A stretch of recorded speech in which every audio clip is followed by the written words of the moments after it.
In this lesson of the VITA Basic Tax Law course, we will be learning about unique filing situations. More specifically, filing situations where some or all of the people on or potentially on the return are not U.S. citizens. In our last two courses, we learned about determining filing status and dependency, and we will be accessing and extending those two knowledge banks today. Let's start with where we will first get the indication that we are looking at a tax situation involving non-U.S. citizens.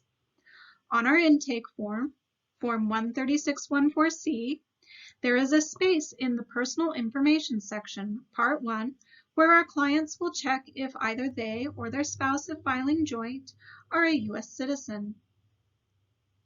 In Part 2, the section for Household Information, there are also some questions regarding the citizenship and residency of other people who either lived with our client or our client supported. Now remember, these are potential dependents of the taxpayer. We don't know for sure yet whether they will qualify to be on the return. We need to use the answers provided to the questions to determine this. So if our client has checked that either they or their spouse is not a U.S. citizen, we need to determine their alien status. They might be a resident alien or a non-resident alien. But before we move on, we need to understand why we are doing this, especially because for some of our clients, this process might be uncomfortable and feel invasive. We need to be sensitive to this and reassure them that our only purpose is to help them file an accurate return that provides them with all the tax benefits to which they are entitled. A resident alien will largely be taxed like a U.S. citizen, and that means they'll be taxed on worldwide income. And they may also be eligible for many of the same tax benefits that citizens would be. A non-resident alien, on the other hand, will be taxed only on the income that they earned in the U.S., or U.S.-sourced income, and they may be excluded from claiming many tax benefits. In order to determine alien status, we have two tests. And I know after we've had our dependence lesson, you're thinking, more tests? How am I going to remember all of this?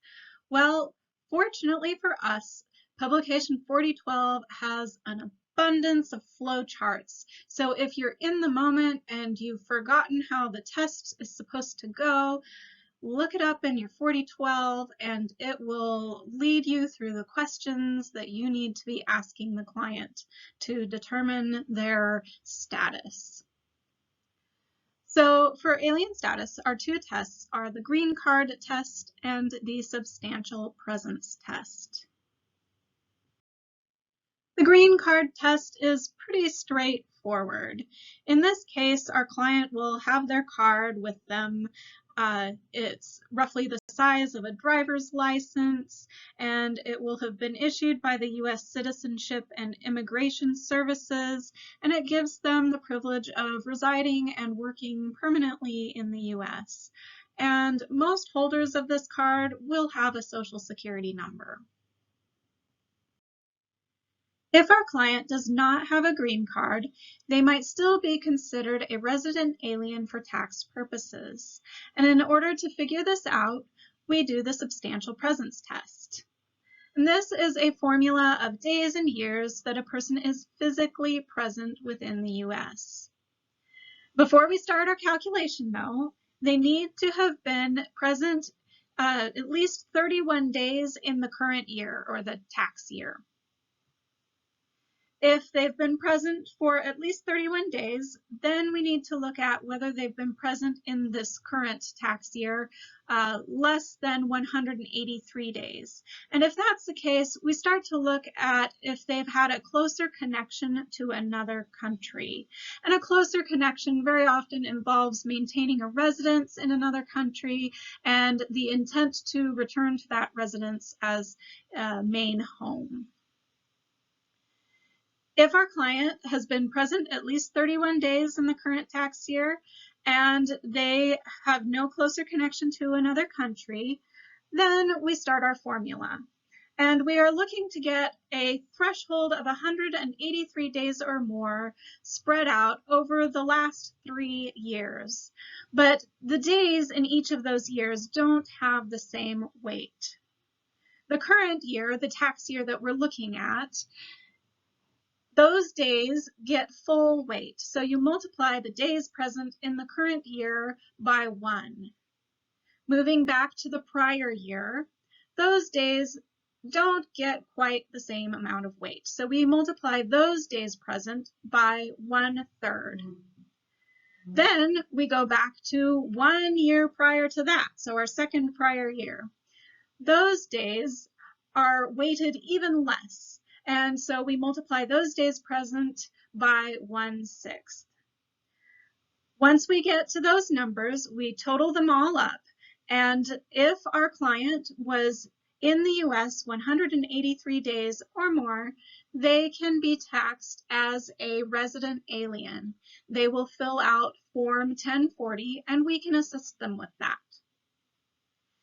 If, however, they have not been present for 183 days, then we would need to refer them out to a different preparer. They would need to fill out Form 1040-NR for non-residents. They would be a non-resident taxpayer. It is possible that some of our married clients will have a different status than their spouse.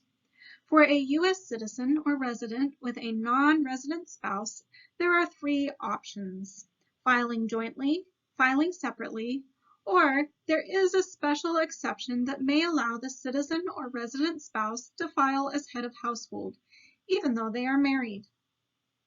If they choose to file jointly, they elect to treat the non-resident spouse as a resident, and the worldwide income of both spouses will be taxed.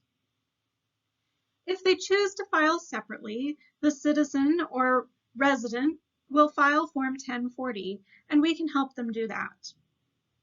The non-resident would need to file 1040-NR for non-resident if they are required to file, and we would have to refer them out for that because we don't file Form 1040-NR. It's out of our scope. Now, in order to file as head of household, the spouses would need to be filing separately. The taxpayer would need to be a U.S. citizen or resident for the entire year, so they could not have what's called a dual status. They have to meet all the other requirements for the status, so that includes like having a qualifying person as a dependent. And it's important to remember, a spouse is not a qualifying person.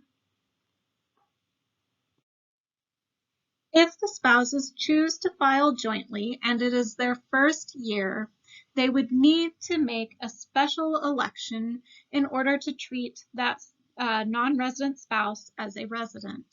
In this case, they would be filing a paper return, and they would need to attach a statement signed by both spouses that says that one spouse was a non-resident alien and the other spouse was a U.S. citizen or resident on the last day of the tax year. It would also need to state that they choose to be treated as U.S. residents for the entire year. It would need to include the name, address, social security, or ITIN of each spouse, and then of course both signatures. Now, we should note that this statement, the preparation of this statement, is out of scope for our program. So we might be able to help them get their return put into the software, but ultimately they would have to print out that return and they would have to find a different preparer, a paid preparer probably, to help them craft that statement. Now, in future years, they can choose to file jointly or separately, and we can help with those returns. The agreement is only terminated by the revocation of either spouse, the death of either spouse, or their legal separation.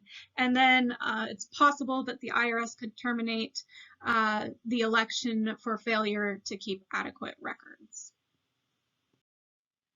Once we've determined the alien status of the taxpayer and or spouse, and they've decided what filing status choice they want to make, then we can start looking at other people who could be a dependent on the return.